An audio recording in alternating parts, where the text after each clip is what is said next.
Welcome to Islamic Life Coach School podcast. Apply tools that you learn in this podcast and your life will be unrecognizably successful. Now your host, Dr. Kamal Akhtar.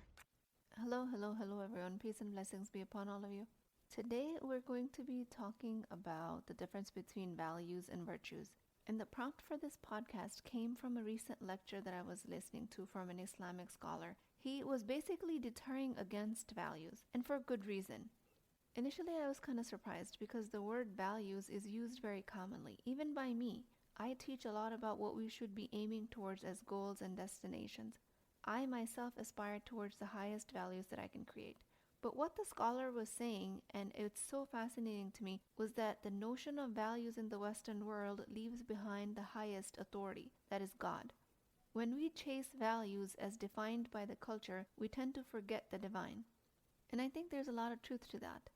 So to me, it becomes very important to define the distinction between values and virtues because we hear a lot about values in the current feel-good culture.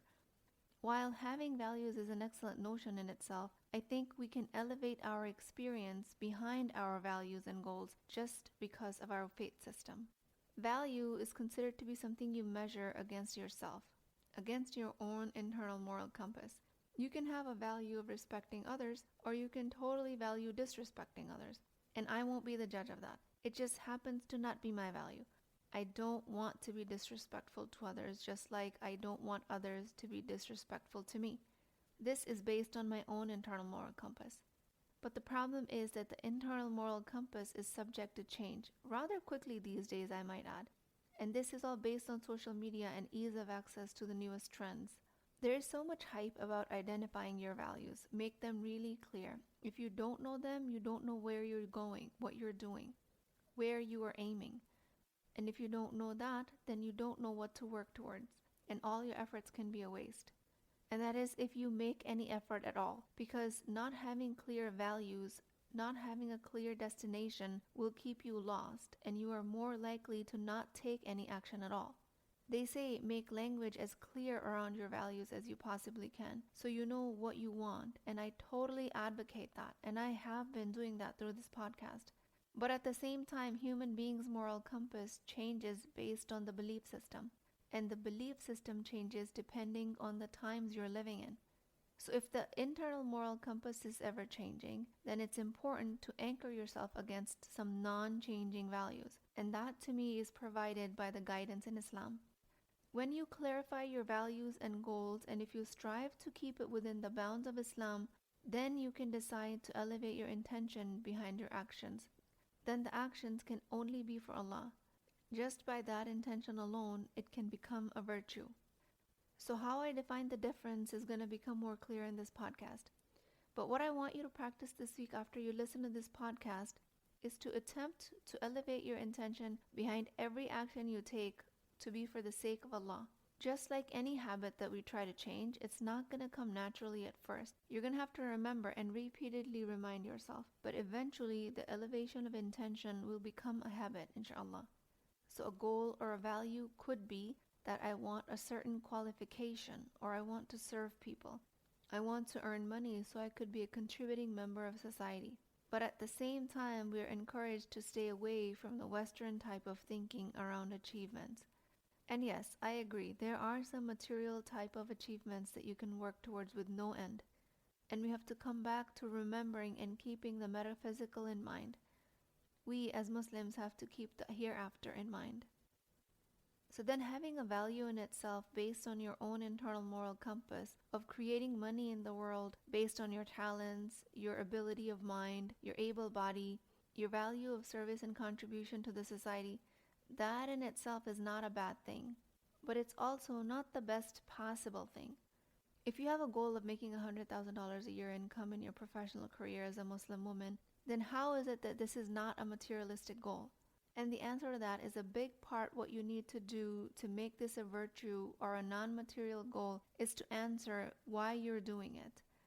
The more elevated, higher quality that answer is, the higher the chance that your seemingly materialistic goal becomes virtuous.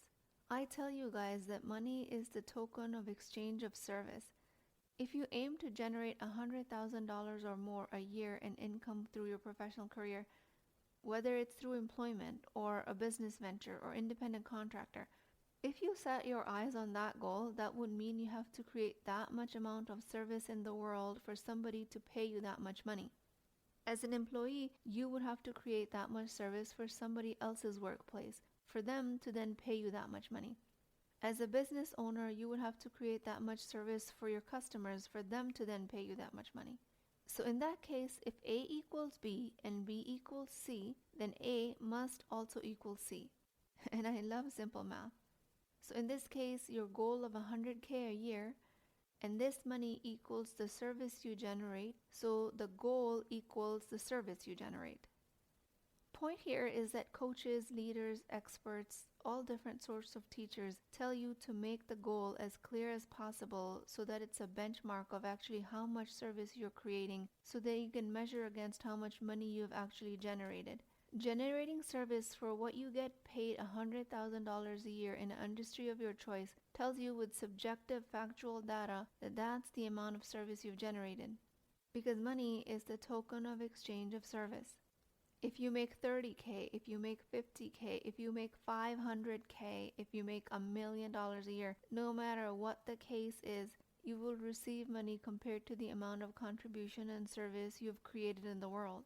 And if you haven't accomplished your goal for the year, that means you get to think about how you can optimize your service so you can reach that money goal. Again, why I'm trying to make the amount of money you make as a metric is because numbers don't lie. It's hard to deny the truth that you made 150K or 200K or 30K a year, but it's easy to argue with yourself that your value is service, hard work, providing for the family, and realizing your potential. All of these values can become nebulous and arbitrary and vague when the going gets tough, when the resistance to work is high, and when you don't necessarily see the results of your hard work right away. The brain wants to relax. It wants to watch TV. At that point, it will generate all sorts of excuses that will make you forget all about these values, or at least start to compromise on them. So you'll be finding yourself pushing against trying to justify these values over and over again so that you can keep generating energy. But it's going to keep consuming energy.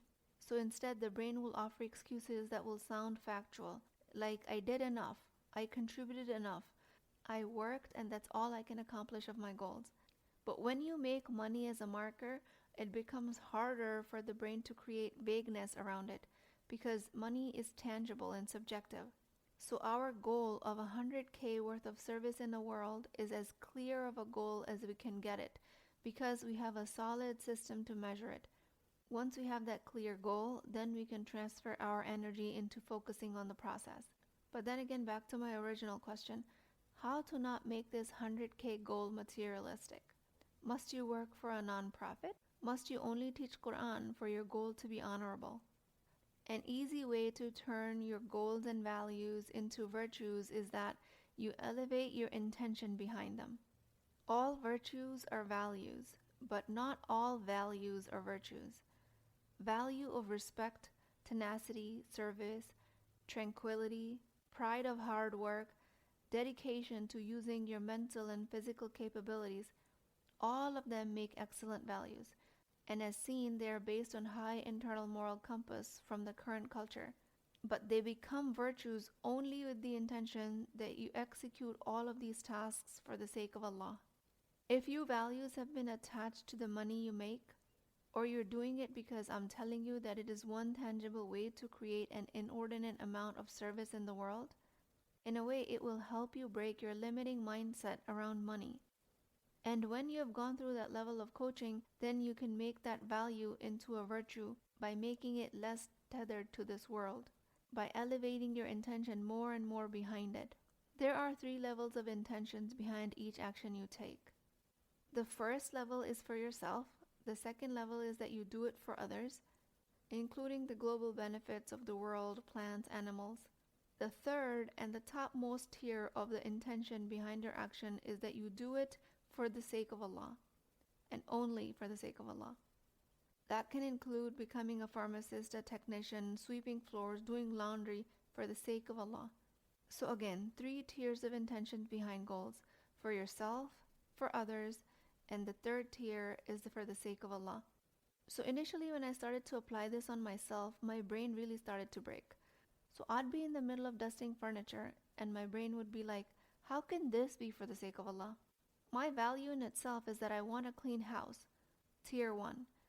I want my family to have a clean house, tier 2. But since the third tier was not something I had practiced frequently, that's when my brain said, this can't possibly be for Allah. It's just dusting and cleaning. But that's how I started. Now I declare everything for the sake of Allah. Whatever I do is for the sake of Allah. And with every intention of this level, the next intention becomes easier. I want you guys to start making these new neural pathways this week and elevate your intentions behind as many of your tasks as possible. Caveat, of course, you can't commit fraud or murder for the sake of Allah. You cannot elevate your intention behind a sin and call it a virtue. That, of course, is an inherently flawed notion. So you have to have basic knowledge of what Islam allows, because belief without knowledge is extremism. Like when it came to women's freedom as a value for a culture. This freedom looked very different prior to the sexual revolution of 1960s. Women's freedom looked very different than it looks now. Now a woman thinks she's liberated if she's not modest. And a lot of people hold that as a value because their internal moral compass changed based on the changing narrative with the decades of social programming. While I agree behind the premise of women's liberty that a man cannot and should not be controlling a woman, and you guys might know that from my teachings that no one human being can control another human being. A woman operates from her own nervous system thoughts. That's why when forceful control is applied to any sovereign human being, there will be retaliation, and there was retaliation. But at the same time, the escape that was chosen was sexual liberty. Promiscuity became synonymous with freedom, courage, strength, which a lot of people hold as a value currently. I, among many other Muslims, don't hold that value because our moral compass is based on a faith system that's different. Sexual liberty as an escape of patriarchy became quite hurtful to women. So like I said, values change century to century, decade to decade, and even faster now. Setting goals of $100, $200, or $300,000 a year, providing service to the world in exchange of that money, can be a very high-level value, since service can be your value. But your value can also be a virtue if it is within the fold of Islam and you're able to elevate your intention behind it for being only for the sake of Allah. The more you're able to elevate your intention to that level, the quicker you will become non-attached to your goal and you will become more process-focused. So when I refer to values, I'm referring to virtues, meaning it is something that you're doing for the sake of Allah. It is something that you're allowed to do within Islamic teachings, but you might have been falling short of elevating your intention behind it up until now. If my value is that I respect others, then to make it a virtue, all I have to do is to purify my intention behind it, elevate it from level 1 all the way to 3. Level 1 would be that I respect others because I want to, and I'm taught to do so. Level 2 is that I respect others for their sake. I don't want to hurt anyone by my actions. And level 3 is that I'm doing it for the sake of Allah. All actions that lead to the actualization of our values come from our thoughts. While there is nothing wrong with having values and having intentions behind it that benefit you and others, it will weigh much heavier on the scale of good deeds if intentions behind those deeds are of the highest tier, if done for the sake of Allah alone. Morality in itself is not strictly a religious notion. There are a lot of moral people that are not religious, and this concept is something I learned from Sheikh Hamza Yusuf. Morality strictly being only related to your religion is a highly self-righteous paradigm and just another way to judge others. And as always, judgment of others is a lower brain mindset because judgment of others doesn't hurt them, it hurts you. I am forever thankful to that scholar for teaching me this valuable lesson, and I am thankful to Allah subhanahu wa ta'ala for me to be able to come into this study on a deep level. With that, I pray to Allah, Ya Allah, most gracious, the most merciful, bless us with the heart that loves for the sake of you. a heart that feels and heals for your sake alone. O Allah, guide us towards virtues of patience, gratitude, kindness, empathy. Protect us from any trials, but if we do have them, let us bear them with grace and resilience, always acknowledging your wisdom alone.